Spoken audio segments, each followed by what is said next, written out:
Since the start of the war in Ukraine, Russia has received a series of sanctions against them by the US and NATO to deprive Russia of valuable resources.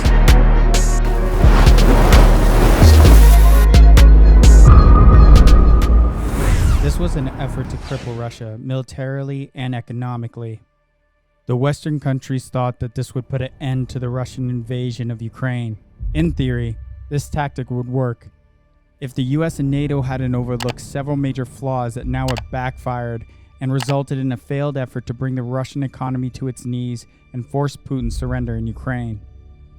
This has only emboldened Putin and the Kremlin's resolve as it desperately attempts to assert its dominance over the Western nations. In The Art of War, a quote by Sun Tzu details exactly what the United States and NATO failed to recognize in their assessment of Russia before it invaded Ukraine.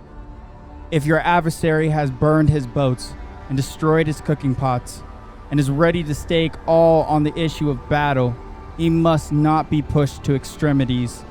To neutralize the invaders of Ukraine, the United States targeted wealthy individuals, banks, businesses, and state-owned enterprises that were affiliated with or owned by Russia. NATO and the US had major Russian banks removed from the international financial messaging system, SWIFT, to force Russia into an economic state of turmoil. The Western nations became even more aggressive in their approach and banned dual use of goods to prevent the trade of civil and military equipment to any Russian-owned enterprises. They banned all Russian flights from the US, UK, and EU and Canadian airspaces, banned Russian gold and luxury goods, even influencing major companies like McDonald's, Coca-Cola, and Starbucks to close up shop, causing these companies to instantaneously lose hundreds of millions of dollars in revenue. Everywhere you look, all over Western media, they are all saying the same thing: that sanctions inflicted by the United States and NATO will destroy the Russian economy in a matter of months. In place against Russia. 17.1% inflation, 9% fall in retail trade, 83.5% in car sales, 7.8% fall in GDP. Every news outlet unified in its messaging, all predicting a major collapse of the Russian financial system. That's great news then. So it looks like Russia is fucked, right? There's absolutely nothing to worry about. If you think this, then I'm sorry, but you are gravely mistaken. What if I told you this was all in an effort to prevent people from panicking from the impending danger? What if I told you this was all a lie? What if I told you that this was a narrative shaped by Western leaders and their governments? Would you believe me? No? Well, okay, that's fair. At first, I didn't believe any of this either. So hear me out. Let me present to you all the information I've researched.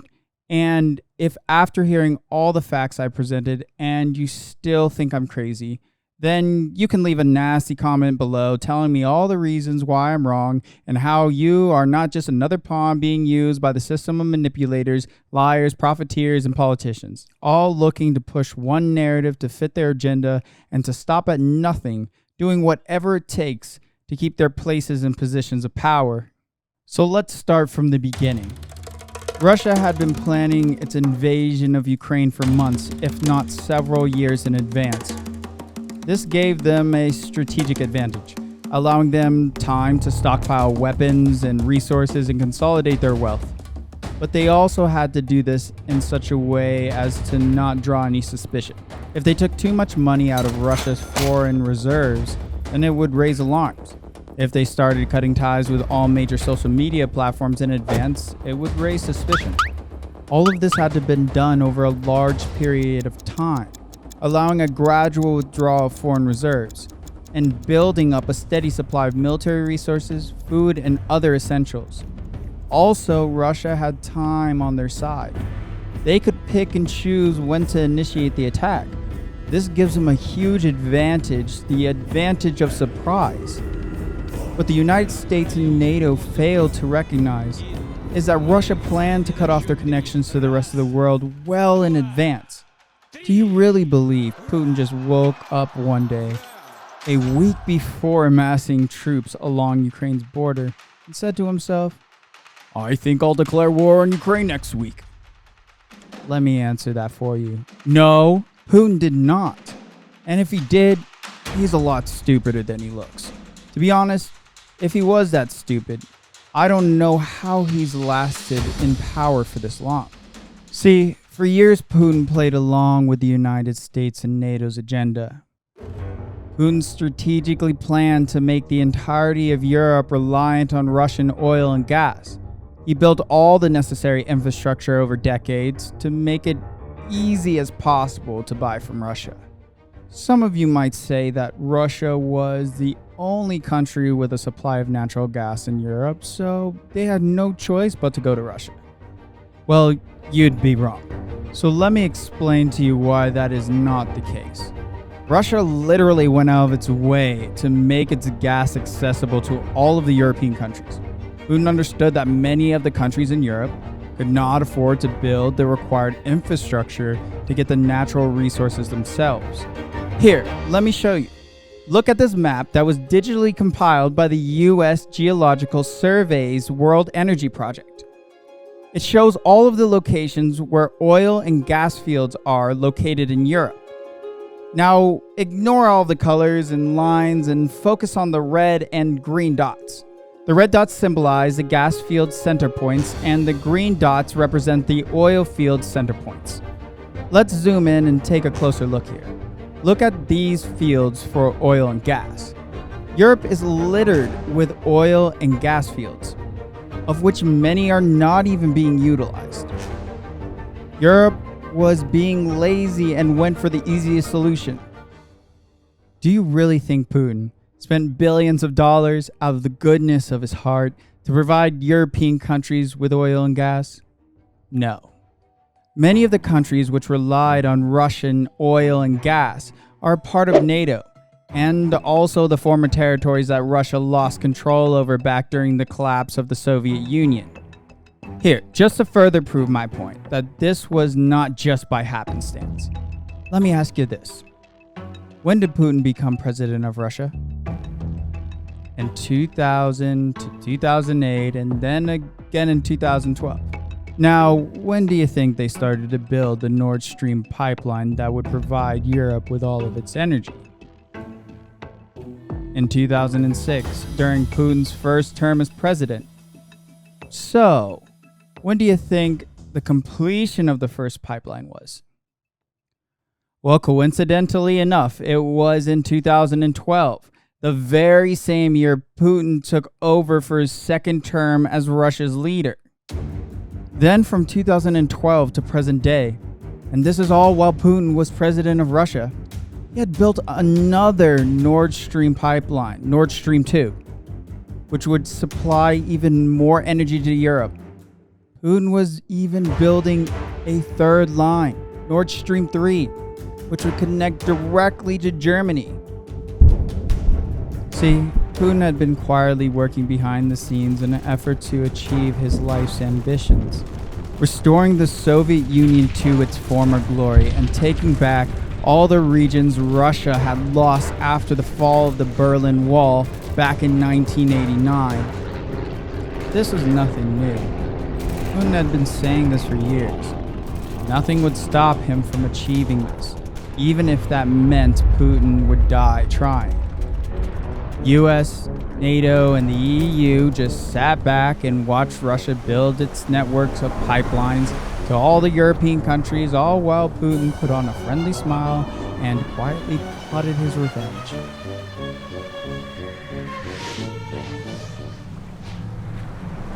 In the 48 Laws of Power written by Robert Greene, he defined this very thing all of Europe should have avoided. In the 40th law, Greene warns that you should despise the free lunch. What is offered for free is dangerous. It usually involves either a trick or a hidden obligation. What has worth is worth paying for. In theory, Europe took the free lunch from Putin and ate it happily for years, with no questions asked. Russia played this to perfection. Europe relied on Russia for 40% of its energy. This would be a grave mistake. To maintain your independence, you must always be needed and wanted. The more you are relied on, the more freedom you have. Make people depend on you for their happiness and prosperity, and you have nothing to fear. Never teach them enough so that they can do without you. Law number 11. Learn to keep people dependent on you. I would say Russia implemented this law to perfection. Now that the war has started, Ukraine and the United States pressured any country that uses Russian oil and gas to stop purchasing from them immediately. If any nation continued to buy natural gas from Russia, they would be funding Putin's war, directly helping Russia kill thousands of innocent Ukrainian men and women. So many countries in Europe committed to turning off their pipelines. They would have to find an alternative solution for their energy needs. But what they didn't know was Putin was banking on this reaction. The Western media would like you to believe that Putin is some stupid lunatic who has no idea what he's doing. But that's a lie. While he may be a lunatic or just plain crazy, he is surely not stupid. If countries like Poland, Slovakia, Hungary, and Romania ran out of fuel, this makes Russia's invasion of those countries 10 times easier. How will you fly your planes, drive your tanks, and manufacture equipment if you don't have the natural resources to do so? You can't! Now on top of that, civilians within these countries have to face energy and food shortages. This will cause civil unrest. And who will be there to appease the masses? Putin. The sanctions that were supposed to be somewhat of a double-edged sword turned into a katana, and Putin now wielded this weapon. The double-edged sword implied that both parties would be immediately affected by the sudden severance of shared economies. But Russia was prepared for war. They acted by invading Ukraine. And because of those actions, the United States and NATO reacted to Russia's behavior. Russia knew that this would cause the United States and NATO to be the reacting party, to go into the situation unprepared and not fully assess the long-term consequences. They were only thinking of the immediate and quickest way to stop Russia. The facts are clear. US and NATO announced that they would stop using Russian oil and gas. Putin understood that there was no way these poor countries could find an alternative method in enough time. Instead of playing by their terms and waiting for them to stop buying Russian oil and gas, he shut down Nord Stream 2. Severely reducing the amount of energy and causing prices for gas and oil to skyrocket. This meant that the only supply of natural gas that Europe was getting was from Nord Stream 1. Now, Putin had full control. Then on September 21st of 2022, Putin immediately began conscripting over 1 million Russian men from ages 18 to 27 into the Russian armed forces to go and fight on the front lines of Ukraine. Putin had now laid the groundwork for the perfect storm. When on September 26, 2022, a blast was reported at 2:03 a.m., followed by a second explosion at 7:04 p.m., destroying the pipeline Nord Stream 1. Now all of Europe's supply of natural gas was cut off. It was sabotaged by Russia, blowing up the pipeline intentionally. The explosion was equivalent to 100 kilograms of dynamite. This was discovered after several seismologists analyzed the seismographic data collected from various instruments that specialize in reading seismic activity. It was very clear from the seismic records that these are blasts. Borgen Lund, the director of Swedish National Seismic Network at Uppsala University, reported to NPR later that day. This was all a part of Putin's plan, and due to these severe miscalculations by US and NATO, Europe is faced with a major energy crisis as it heads into the cold winter months. This will leave millions of people faced with the harsh reality of freezing to death this winter.